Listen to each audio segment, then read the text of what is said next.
This video is brought to you by Scout's Eyes. If you're a talented footballer and you want to get yourself in front of a scout, visit Scout's Eyes right now or click the link in the description. Welcome along to AFTV Transfer Daily, the show that keeps you up to date with players that been linked with a summer transfer move to Arsenal. Hi and welcome along to AFTV Transfer Daily, the show that keeps you up to date with players that been linked with a summer transfer move to Arsenal. I'm reminding you every single day about the walk that I'm doing for Prostate Cancer UK. Please, when you see it, go online, sponsor me. Also, if you're a man out there, get yourself checked. We're trying to bring awareness on a cancer that really affects a lot of men. So please make sure you check it out. I'm going to be doing a walk around all the Premier League clubs in London. That is, I'm just reminding myself here, Palace, Fulham, Brentford, Chelsea, West Ham, Tottenham, ending up at Arsenal. Did it about 8 years ago, bringing it back again to raise awareness again for a great charity. So make sure you check that out.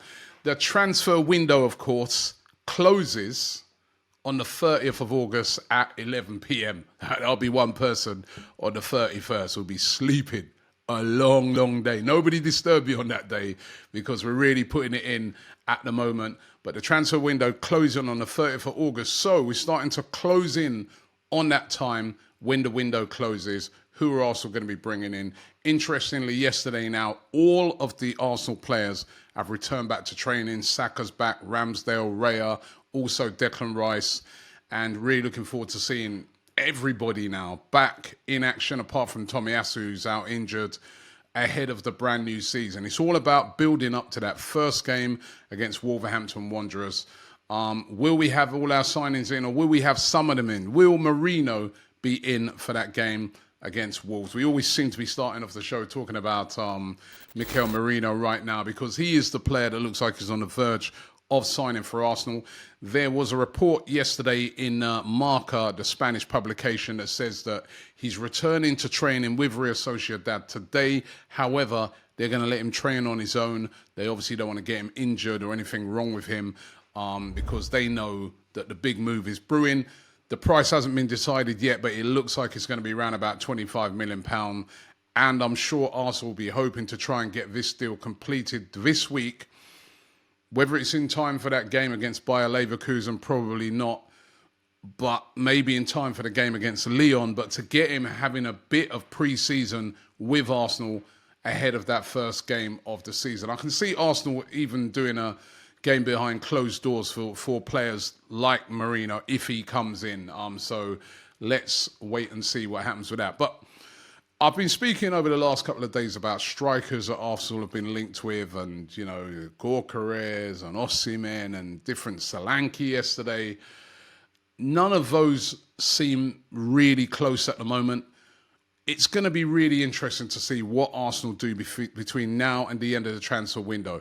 Will they opt to try and bring in, as a real essential, a wide player?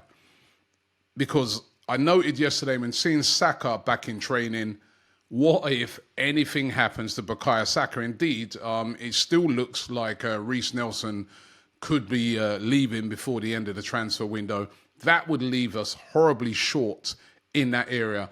And when I was listening to Mikel Arteta speaking in his press conferences over in America, particularly when he was asked about the signing of Ricardo Calafiori and why he needed another defender, he spoke about being light in defence last year.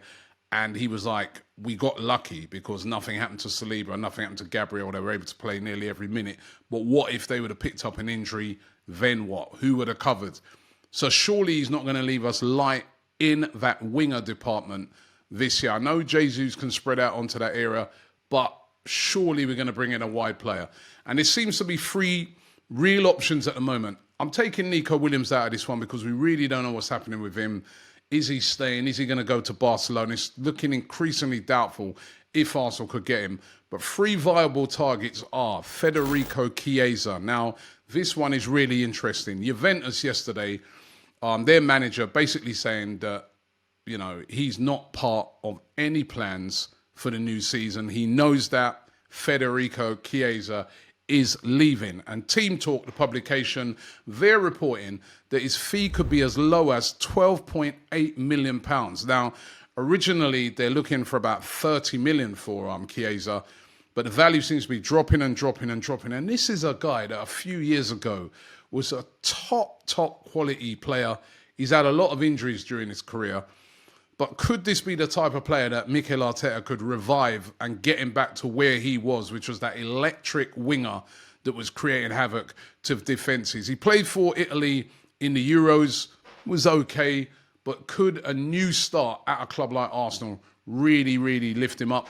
Spurs are seeming to be one of the teams that lead in the race for signing him at the moment. Manchester United also interested, but I think he would be a good option to offer competition to Bukayo Saka. But the question is always with Chiesa is the injuries, and that's always an issue, as is this an issue for the next player I'm going to mention, which is Pedro Neto.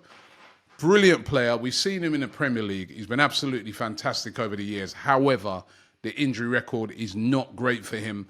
Could be something that is putting off Arsenal. But his manager, Gary O'Neill, said a couple of days ago that if the right offer, a big offer, comes in from a big club, they will not stand in his way and they will allow Pedro Neto to leave the football club. Now, Wolves are said to want around about £60 million. I can't see them getting 60 million. I can't. I mean, I know Tottenham are really interested in him. They seem to be the team that's most interested in him right now, but I don't see Tottenham paying £60 million for Neto. I don't see Arsenal paying 60 million or any other teams that are linked with him out there. That price is going to have to come down. It'd be interesting to see what that gets to. I do think that Pedro Neto is going to be on the move before the end of this transfer window, even though he came out and said, listen, he's happy at Wolves. But as I said, the manager said if the right offer comes in, he will let him go. And there's reports that Pedro Neto would prefer a move to Arsenal over Spurs. Arsenal also have the advantage of having Champions League football, which is really, really big in trying to attract a player like this. That is another option out wide who can play on both flanks. And if anything's happening to Saka, he can come in. You can bring him on later on in games. He can start games. Whatever you want to do, Neto would be a great signing. Leroy Sane is the other one that's really, really interesting. Now, Leroy Sane only has a year left on his contract. His contract is up in 2025. He hasn't signed a new contract yet with Bayern Munich, even though there's been talk that, Bayern want to keep him, but no new deal has been signed yet. Arsenal interested in him. He's a vastly experienced player. He's won multiple titles, both for Bayern. He's won titles with Manchester City. He worked under Mikel Arteta at Manchester City, and he's a top class winger. 10 goals and 13 assists last season. Knows all about the Premier League. As I said, worked with Arteta. Would be a good option. Now, the ITK, Team News and Ticks, he said the other day that Arsenal could launch a late bid for Leroy Sane. And it's definitely one to keep an eye on. I do feel that once the Merino deal's done, that wide player or that striker, one of those two, whichever Arsenal go to, could be a deal that they do later on in the window. Because you think about some of these targets, Sane, Neto in particular, those two, if you wait it out, then you come in with your offer, the teams may be more tempted to move them on, especially in the case of Sane where his contract's running down. If you haven't signed a new deal with Sane before the end of the transfer window, Bayern will be very tempted to move him on to save him leaving for free at the end of the season. One other thing I wanted to mention is I spoke a lot about Julian Alvares yesterday and the fact that he could leave and that he definitely, is making noises and all his representatives like he would like to leave Manchester City this summer, and Arsenal have been linked and Atletico Madrid have been linked.